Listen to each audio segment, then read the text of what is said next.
Welcome to an all-new episode of Sports Path. On this episode, we take a look at section volleyball.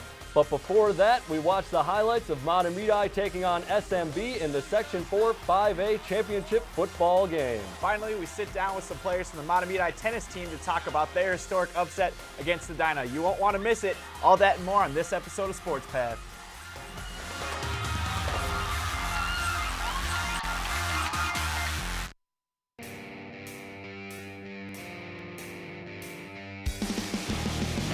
Ground ball. Finds the hole up the middle. Steps up, goes deep left side. Receiver open, counting. Touchdown, Titans! Takes a nice shot outside the goal box, and he will break the 0-0 tie. Fantastic shot by Kenloff Solon. Giller makes a move, a good one. Opportunity here, the Bears score!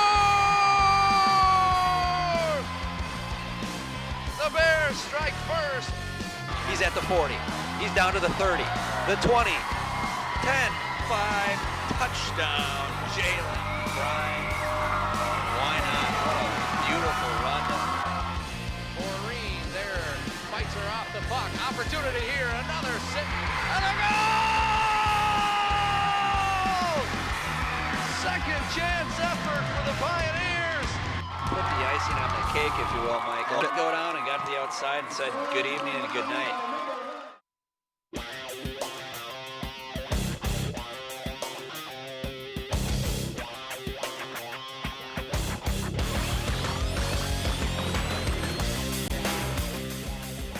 Hey everybody, got a great show for you tonight. Sam Erickson and John Miller with you here on Sports Path. First off, we'll get you caught up with your Fab 5 schools in section play, including highlights from when Mahtomedi took on SMB in the Section 4 5A Championship. Then we'll get into volleyball postseason and see how our Fab 5 fared in section play. Finally, we'll cap off the night with an interview with some Mahtomedi tennis players who just finished off a historic season. Should be a good one. Let's start things off by taking a look at some of those football section brackets. And at first, we'll take a look at 6A. White Bear Lake was our lone representative in 6A, and the Bears lost their opening round matchup in what was a long year for the Bears. Now, 6A does things a little different than the other divisions here in Minnesota. 32 of the Metro's biggest schools make up Class 6A, and all 32 teams enter into a single elimination tournament. Those 32 teams are then divided into 4 separate 8-team brackets. As you see, White Bear got the 8th seed in their section of the bracket. The Bears were actually pretty close to winning as they only lost 28-21 to Rosemont, a team they lost by more earlier in the season. But unfortunately, that wraps up the season for the Bears. Yeah, now we'll take a look at Section 4 5A. Mahtomedi was the 1 seed in the section after winning a share of their conference and got a bye. Tartan and North both lost their opening games. Mahtomedi got past Washburn 48-7 to get to the final, while 2 seed SMB got past St. Paul Central to get to the championship. That game was held at George Smith Field down at Mahtomedi, and we were also there, me and Sam were, to get in on the action. So let's take you to George Smith Field, where Mahtomedi would get things going. We'll see Anthony Pramel pitch the ball off to linebacker and running back Spencer Scott. He throws it back to Pramel on a trick play. Pramel streaks down the sideline. He'll get pushed out at around the 36-yard line, giving Mahtomedi good field position to start the game. And then the handoff will go to TJ Tumbleson on that next play. The sure-handed Tumbleson will fumble it, picked up by SMB at the 4-yard line. And then we'll see Jalen Suggs scramble out. Pressure is there for Mahtomedi. Ben Putney there with the sack, getting the safety, putting Mahtomedi up 2-0 early. And then Anthony Pramel will throw a perfect strike to Andy Boyan right there for the touchdown. Mahtomedi now up 9-0 after the extra point from a spectacular catch. Now we'll see Jalen Fry get in on the action. He hits the hole and scrambles outside to the left, gets inside the red zone at about the 15-yard line. This drive would be capped off by another Pramel pass. Boyan using his great size, leaping over the defender, gets the touchdown, his second of the day, giving Mahtomedi the 16-0 lead. This time we'll see Jalen Suggs throw a perfect strike, but his wide receiver wasn't looking. Mahtomedi gets the interception, giving them the ball inside the 30 after that tackle by SMB. We'll see if Mahtomedi can take advantage of that. Jalen Fry would. He gets streaks down the sideline, tiptoes, gets in the end zone, 23-0 Matamidi. And folks, this is still only the first quarter. Now we head to the second. Jalen Fry goes from the right, hits the hole to the left. You'll see right here this play, he would end up fumbling by not switching that ball into his left hand on that hash mark. Luckily it goes Matamidi's way. Let's see if they can take advantage of that second chance. We'll see Pramel throw the ball over the shoulder catch to Andy Boyan. He gets them down within the red zone. This drive would be capped off by Jalen Fry, who hits the nice hole from the great blocks opened up there by the Matamidi offensive line. 30-0, Matamidi after the extra point. Now SMB has the ball. Jalen Suggs will scramble out to his right. Makes an errant pass. Spencer Scott will be there for the interception. Luckily, Jalen Suggs uses that great speed of his, number 1 ranked basketball player for 9th grade. He's just a freshman, but he would make the tackle. Matamidi with great field position with 4 minutes left in the second quarter. Now we'll see Jalen Suggs once again hits the hole, high steps to the end zone. Matamidi now up 36-0 after the missed extra point. This time, Jalen Suggs once again will show off his terrific arm. Luckily, Evan Reyes is there for Matamidi. He makes a spectacular catch. Interception, Matamidi's ball. Now we'll see Jalen Fry continuing to rack up the yards against SMB. He had a heck of a game. Gets pushed out there at about the 43, 44-yard line. And then we'll see another terrific pass from Pramel to Boyan. Boyan did not want to go down. He gets pushed out around the 5. This time we'll see TJ Tumbleson finally tumbling his way into the end zone, getting in on the action for his first touchdown of the game. That would put Matamidi up another score, 43-0 now. Now the backups are in for Matamidi. Their backup running back would go on to fumble it. A nice strip there by SMB. They would fall on the ball, and unfortunately that was just a little too late for SMB. They would score 14 points against the Matamidi backups. That's a rushing touchdown there by Pramel. He had 2 touchdowns passing, 1 rushing on the day, and score 50-27 SMB. Matamidi wins the Section 4 5A championship. Congratulations to them, Sam. Yeah, not a bad scoreline going against another undefeated team, 50-27. Feel like that margin of victory could have been even bigger after they're up 43-0 at halftime. So Matamidi punches their ticket to the state tournament, and with that, I think we're going to take a look at the Class 5A state tournament bracket. And you see Matamidi is going to take on Mankato West. That game's going to be at Farmington High School on November the 12th. And with that, we're going to take a little bit closer look at that matchup against Mankato West. Yeah, I'm kind of stealing the spotlight from you today, Sam. Taking over for the Fab 5 Minute. We're doing a matchup preview of the Matamidi versus Mankato West football game. 2 teams very similar as they both like to pick up most of their yardage in the ground game. Let's dive into these teams. Sitting at number 2 in Class 5A, going 8-0 overall during the regular season, and 5-0 in the Big Southeast Blue Division. Mankato West is definitely a big powerhouse outside of the metro area. The Scarlets averaged 67 yards or passing yards per game, most of which came from quarterback number 4, Robert Meadle. Meadle had 7 passing touchdowns on the year and 5 interceptions. Where Meadle really is dangerous is through running the ball. The Scarlets averaged about 172 rushing yards per game during the regular season. Meadle averaged 138 of those. So having a very mobile quarterback with a nice arm helps their offense. Their key wins this year were over 13th ranked in 5A, Owatonna. They also beat interconference foe ranked number 6 in Class 4A, Owatonna, and a big win over number 5, Chanhassen, last week. And now let's get things on the Matamidi side of the ball, ranked number 4 in Class 5A. Their quarterback really only has one major target, and that's Andy Boyan, as I just talked about him in those last clips with his terrific catches, averaging about 80 yards per game. He towers over many opposing defenders to bring the ball down in the end zone. And where Matamidi really excels, though, is rushing the ball with number 1, Jalen Fry, and number 34, TJ Tumbleson in the backfield. The Zephyrs are often hard to stop. Fry has 17 touchdowns this season. Tumbleson had 14. They had good wins over 13th ranked in Class 5A Park and number 9 in Class 5A SMB. The first quarterfinal round of the state tournament is going to be an interesting one, Sam. I really feel like this game is going to come down to which team's defense can stop the rushing attack by the other's offense. I honestly think that Matamidi has played a lot tougher schedule than Mankato West, and they're going to come away with a 28-21 win. What do you think? I'm going to throw out a little prediction myself. Thought it might be a little higher scoring, but now with both of these teams running the ball so much, I think that clock's going to tick down pretty quick. Matamidi wins a thriller, 21-18. I'm going to tell you something else, John. Matamidi's going all the way, and they're going to be state championships. You heard it here, champions. You heard it here first. Yep, we're both calling it. Matamidi state champions. Well, good luck to the Zephyrs. That'll get football out of the way. We're going to do volleyball when we get back. It's Sports Path right here on TV 19.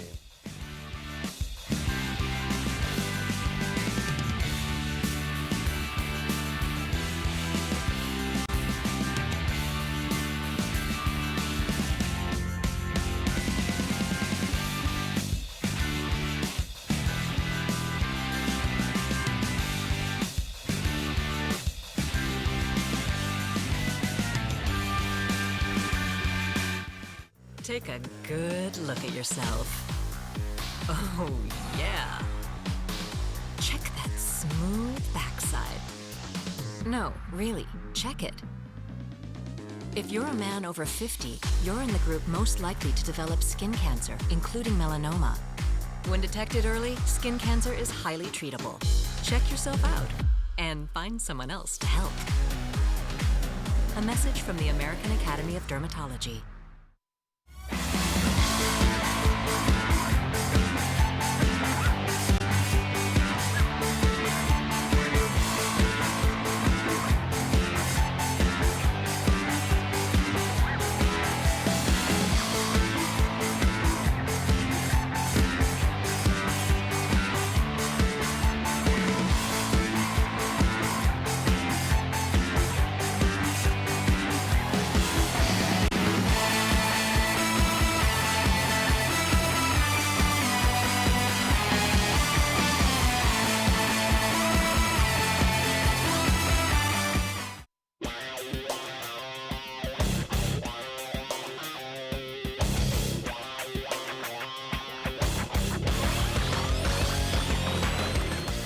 Hey TV 19 sports fans, do you have what it takes to film your kids' athletic events? We see you out there with your camcorders recording the game. How would you like to be a part of Real TV broadcast? We're always looking for volunteers to help us out at different shoots. We broadcast a wide range of things, including high school athletic events, band and choir concerts, summer parades, and concerts in the park.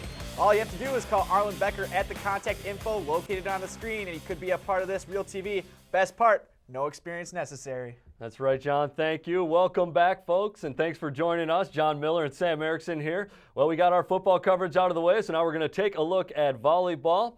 And with that, we'll take a look at the Section 4 3A section bracket. You see White Bear Lake losing to Centennial, Tartan losing to Mounds View in their opening round matchups. And then we'll look at North St. Paul, who got the 2 seed here in this section and definitely had a case for the 1 seed. The Pullers got a first round bye. Now, Matamidi got the 7 seed and had to face the 10 seed Irondale in the opening round. The Zephyrs got past Irondale in a 5-set thriller that you saw here on TV 19, advanced to face the 2 seed Pullers in the quarterfinals. So it was a Metro East Fab 5 matchup, and I, as well as the rest of the TV 19 crew, were on the scene for that one. Gonna have those highlights queued up for you right there. There's a look at the gymnasium in North High School. We'll get things going here a little bit later in set number 1. Selena Rodriguez gets the point for North, opening up their first set lead to 17-11. And Matamidi going to try a quick set over the net. And that's not going to be dealt with by the Pullers. So Matamidi creeping back into this one. That made it 19-16. That was as close as the Zephyrs would get, though, as North is going to win it on the kill from Rachel Cheetah right there. They take the opening set 25-17. Now in set number 2, Matamidi is going to get a block at the net that's going to start a run to open this set as they got up to a 5-1 lead eventually. But Rachel Cheetah puts an end to that, making it 5-2 as North gets back onto the board. Matamidi would open up their lead, though, in this second set as the ace right there gets them a 20-9 lead. But North comes crawling back as you see 23-20. Matamidi getting a point there, and all of a sudden it's set point 24-20. They look like they're going to take it. Sophie Cave has a shot blocked, but Pullers will get the point for that one. Then Megan Rebelke is going to drop in a serve that Julia Pilla can't handle as it sails past the back line. So 24-22, North can't make any more mistakes in the set. Kendra Hansen does the job for Matamidi, dropping in front of the defense to give Matamidi the second set victory at 25-22. So now we'll pick up things in set number 3, pretty close. Sophie Cave's going to make it 9-9 with the kill right there. There's a look at number 16 in red. And Matamidi trying to get some there, blocked at the net. North's going to have a 15-11 advantage. Eventually later, they'll win it on this play as Mahtomedi just unable to get it back over the net. So set number 3 will go to the Polars. 25-19, they lead it 2-1. Now here in set 4, if the Polars can win this one, they can take it all. As Sophie Cave gets another cross-court kill to make it 11-7. And North with a serve into the net makes it 11-8. Mahtomedi hanging around. Cave tries a shot, another cross-court kill. That one's off, and Mahtomedi is back into it. In fact, they take the lead at 12-11, but North able to tie it back up at 12. They open up the lead from there, and then they got match point right here as Josie Watkins tries to tap it over the net for the Zephyrs, but it falls short. North would take that 4th set. They'll take the match 3-1. And North St. Paul is going to move on to the semifinals. They had an interview with a couple of the Polar volleyball players. We were just expecting them to come out as hard as they possibly could, seeing as how we were seated higher than them. And I think overall we just wanted to play our hardest, knowing that they were going to be playing their hardest. So. Exactly, like this was to end their season, so they were going to come out with their all, and we had to do the same thing. I think we just wanted to adjust how many errors we were making, just controlling the game on our side of the court versus kind of letting them do what they were going to do and just kind of keeping our side under control. And it was kind of just about slowing down the pace when we have our huddles, just kind of get together, talk as like a family, and be able to go out and remove all the errors that we did. So with the win, the Polars advance on to the semifinals. All eyes were on 1 seed Roseville, North's arch nemesis in recent years, but the Polars would have to get past Stillwater in the semis first. Unfortunately, North were upset by Stillwater 3-1, and the Polars miss out on the section championship for the 2nd straight season. Too bad for a very strong team, but good luck next year, ladies. Yeah, and over in Class 2A, we had the Hill Murray Pioneers, and they got the 2 seed in Section 4 2A. The Pioneers easily won their first 2 games, 3-0, 3-0, to get into the semifinals, where they also swept 6 seed New Life Academy. Hill would lose, though, in the final against number 1 seed Holy Angels, and Holy Angels will represent Section 4 at the 2A state tournament. So nice job, Pioneers and Polars. Unfortunate, though, that they weren't able to make it to the state tournament. Yeah, Sam, you definitely got a feel for those Polar volleyball players. Well, if you saw our last episode, you saw a couple of stars of the North soccer team here in the studio. Unfortunately, their season came to an early end this year as another soccer season is in the books. Stillwater capped off their perfect season, winning the boys 2A state title. On the girls 2A side, Centennial pulled a couple of upsets and won it all over Rosemont for their first title in school history. And we had a representative over in Class A.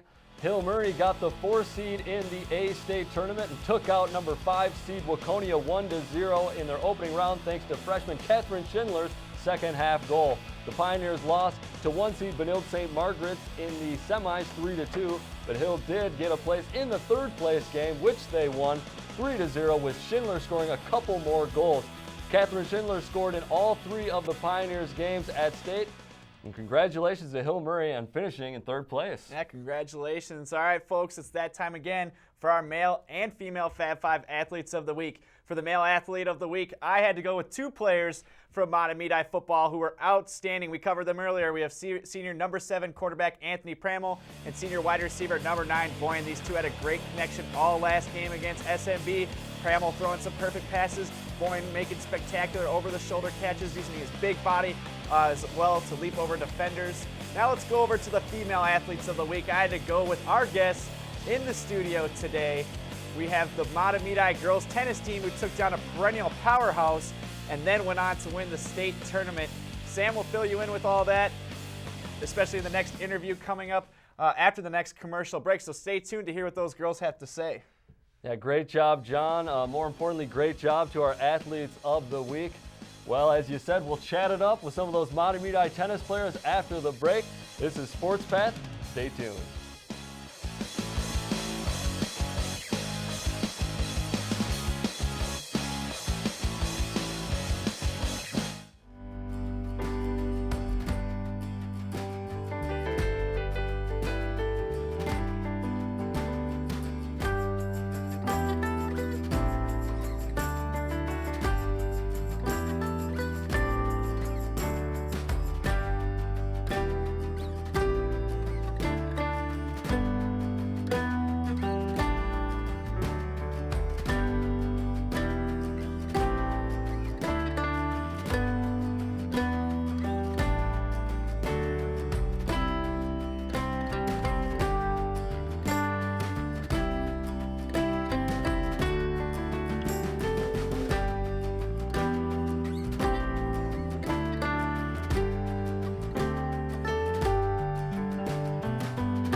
I see my friends out there getting waves and talking about them, and I know exactly what they're doing and what they're feeling and everything. It's like, it's hard. I was diagnosed when I was 57. It was a surprise to me when they told me I had MS. It's like, you sure?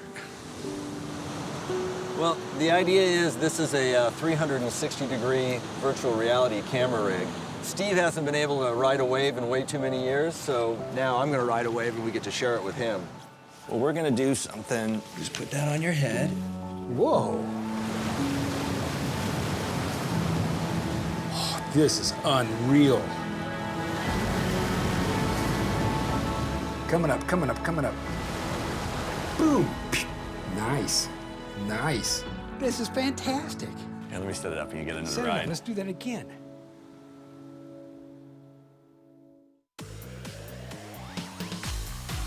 Check that smooth backside. No, really, check it. When detected early, skin cancer is highly treatable. Learn more about what to look for at spotskincancer.org.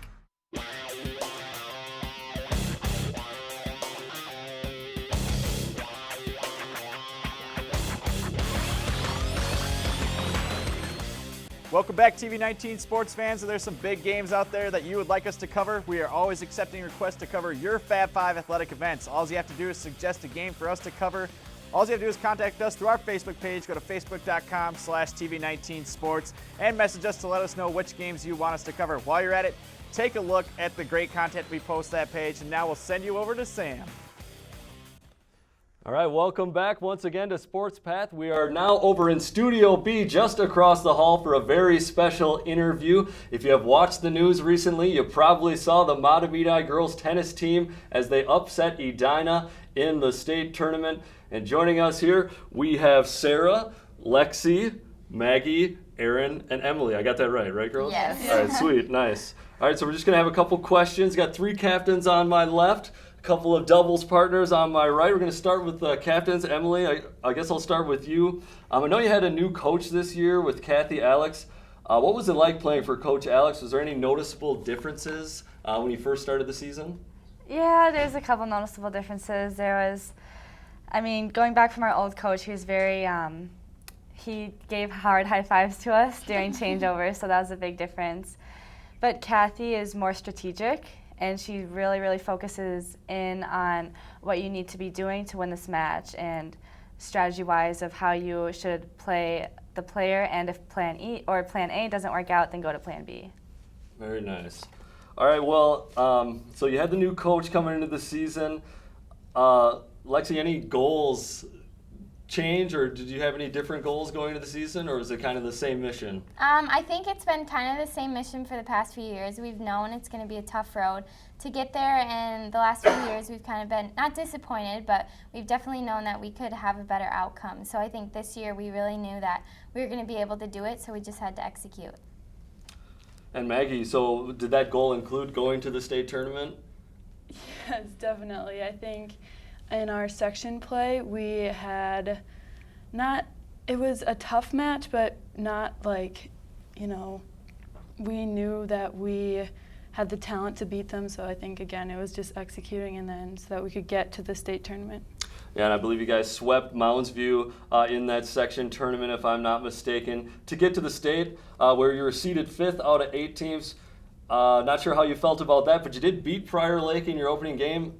Did you have a sense of where Edina was, and did you know that you might have to face them? Oh, definitely. Yeah, we knew. We kind of had the strategy plan because before the state tournament, we have to submit what ranking we should be as a team. And, we thought that we should be ranked 3rd, but we decided to play it safe and just be ranked 5. So we played Prior Lake first round. That was a tough match, I would say. And then we knew we were going to face Edina because, we kind of figured Edina wouldn't lose to It seems like you're going to have to face Edina to win the championship, so it's going to come sooner or later. We definitely knew coming into the state tournament, not even knowing what the rankings were, that we had to face Edina at some point. Because I was confident, and I think we were all confident in our team that we could beat any team that we came across. So. And for those viewers who saw our trivia question and answer, you know that Edina had won the state title 19 consecutive years. Lexi, was it intimidating knowing you were going to have to face Edina? It's always intimidating knowing we're going to have to face Edina, but I think we've kind of gotten used to it almost. It sounds kind of bad, but it's 19 years in a row. Everyone knows that they're the team to beat, and you just know that if you're going to execute your goal, you're going to have to beat them. Someone had to do it. Awesome. Well, and spoiler alert, you did. So I'm going to switch over and talk to the doubles partnership. So the number 3 doubles match comes up. Kind of take us went through the final moments there when you got the big win. Well, it was really close in the end. It went into a third set. We were up 3-0, so we were pretty confident. And then I had a little injury. I powered through it. It was a lot of adrenaline. And I didn't even feel it, and we kept going. We lost a little bit of our momentum, and we were down 5-4 at one point. They had 2 match points, so if we had lost, we would have lost the match. But we kept calm, and we executed, and we ended up winning 7-5. So we won 3 games in a row. And it was extremely emotional. But. Spoke like a true athlete, battling through it, not giving up, even when your back was up against the wall. Very well done. That's awesome stuff. It still kind of blows my mind looking back to it, even a few weeks later, that Edina had won the tournament 19 years ago. That's probably before you girls were even born, and definitely before you girls were even born. But it wasn't over after Edina, though. Kind of tell us what did you guys do after the Edina match? What happened? Because you knew you were going to have to play again. So we had so much adrenaline, and we were like, wow, we actually just did this. So we had to go to one of our players' house, and we just kind of listened to, calming music and sat in a circle. It sounds dumb, but we just knew we had to calm down because we still had 1 match to play. And Sarah, you want to tell us a little bit about that match? How did that one go versus the Edina game? Did it feel like a weight had been lifted off your shoulders? Did you feel like it was almost inevitable that you were going to win after taking out Edina? I personally kind of felt like we had beat Edina. We were going to win the state tournament. But as a team and as a whole, we all kept saying to ourselves, we beat Edina, but we have to focus on Egan now because it wasn't going to be an easy match no matter what happened. Yeah, and our overall goal was not to beat Edina, it was to win the state championship. So we had to finish with our goal of winning. Yeah. Well, spoiler alert, you did end up beating Egan and getting that state title. How has that felt? It's been so awesome. It's really in school, everyone's congratulating us. There's been so much attention, and tennis doesn't usually get that much attention, so it's kind of a new thing for us, for all the eyes to be on us. But it's been really awesome. We're super proud of our teammates, and we've definitely made a lifelong memory. Mm-hmm. All right, well, I wish we had a little bit more time to chat, but I want to thank you girls so much for coming into studio and just giving us a first-hand account of what went down. Always better to hear it from those who were there, so thank you so much.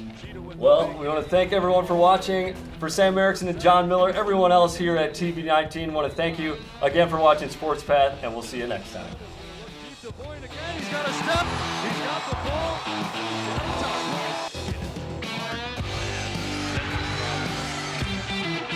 There's a Stanley gets the handoff, and he's going to go in again. That's touchdown. Good serve from Wentz. That one goes just short, but even better hit from Wentz.